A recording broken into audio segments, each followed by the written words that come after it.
Hello viewers, thank you for support. मेरी कोशिश तो यही रहती है कि मैं आपका पूरा चैप्टर एक शॉर्ट वे में ख़त्म कर दूं, ताकि वो जो नॉलेज जो शॉर्ट में आप सीखते हैं, you have to be learn it for long time. हाँ, ये चीज़ आपको जो है बहुत लॉन्ग टाइम तक याद रहती है। तो in a short way I try to explain the chapter. तो today I am going to start the chapter name is India size and location, and this is the chapter of class 9।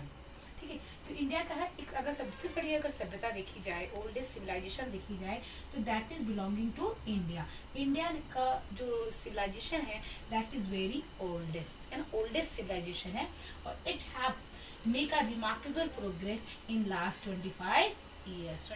Last 25 years में इसने बहुत ही ज्यादा progress किया in every field ना। India ने अपना जो है लैंड रूट, सी रूट दूसरे कंट्रीज के साथ जो है शेयर अप किया, जिसकी वजह से आइडियाज जो है शेयर हुए, और उस आइडियाज के वजह से हमारे यहाँ कई सारे उपनिषद जो है ग्रेट एपिक्स वगैरह लिखे गए। रामायण है, पंचतंत्र है, और आपका क्या कहते हैं उपनिषद है ना, ग्रंथ का ये आइडिया के बेसिस पे लिखा गया है ना। हमारे यहाँ का जो प्रोडक्शन, जैसे स्पाइसेस, मुस्लिम जो कपड़े होते हैं, that was also share to other part of country ना। तो इंडिया का जो सिविलाइजेशन है दैट इज ओल्डेस्ट है। और इंडिया क्या है, एक 7 लार्जेस्ट कंट्री। अगर लैंड वाइज देखा जाए, एरिया वाइज देखा जाए, तो this is the largest 7 number की कंट्री।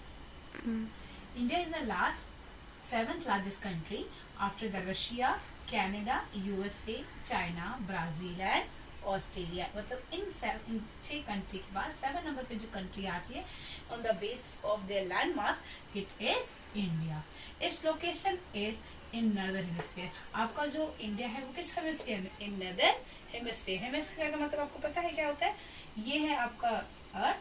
अर्थ को बांटने वाला होता है इक्वेटर, और इक्वेटर के जो है क्या करता है, इसको 2 पार्ट में डिवाइड करता है, नॉर्थ एंड साउथ में। तो जो आधा पार्ट होता है उसको हम कहते हैं हेमिस्फीयर। तो ऊपर का पार्ट क्या कहलाएगा? नदर्न, और नीचे वाले को हम कहेंगे सदर्न। तो जो इंडिया है ये किस हेमिस्फीयर में? ये है नदर्न हेमिस्फीयर में। और इसका लैटिट्यूड्स क्या होती है? जो सर्कुलर लाइन होती है, ठीक। और लॉन्गिट्यूड्स क्या होती है? जो semi circular north to south आती है। तो इसका लैटिट्यूड्स लाइन क्या है? 8.4 नॉर्थ एंड 37.6 नॉर्थ है।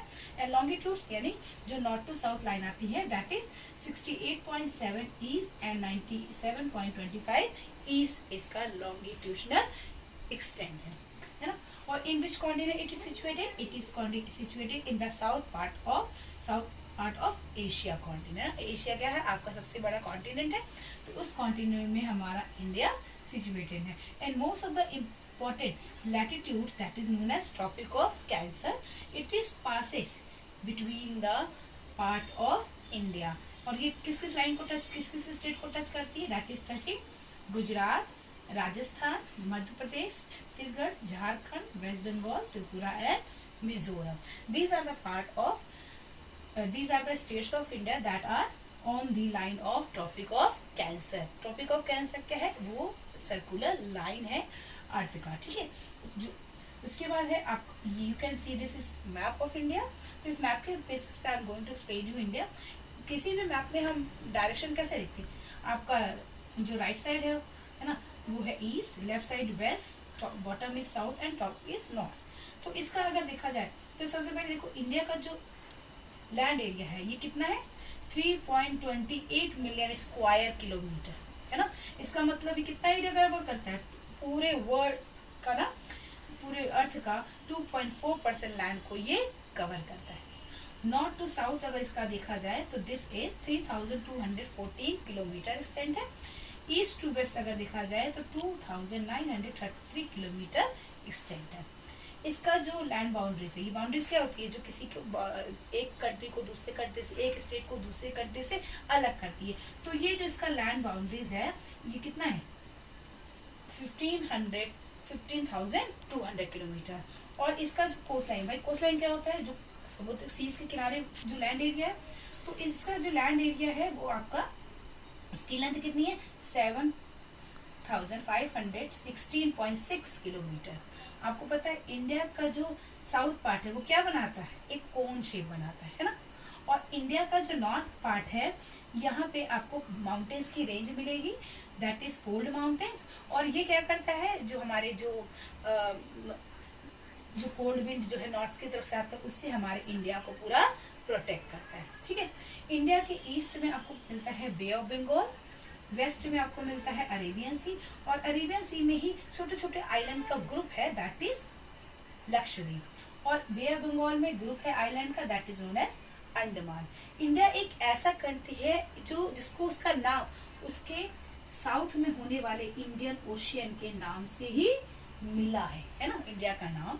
और इंडिया एक ऐसा लैंड कंट्री है जो अपनी बाउंड्रीज को 7 कंट्रीज के साथ शेयर अप करता है ना, that is Pakistan, Afghanistan, China, Nepal, Bhutan, ये आपका म्यांमार, यहाँ पे आपका बांग्लादेश, यहाँ आपका चाइना, ये है पाकिस्तान, और यहाँ पे अफगानिस्तान। तो इनके साथ जो है ये नेपाल और ये भूटान, इनके साथ अपने बाउंड्रीज को शेयर करता है।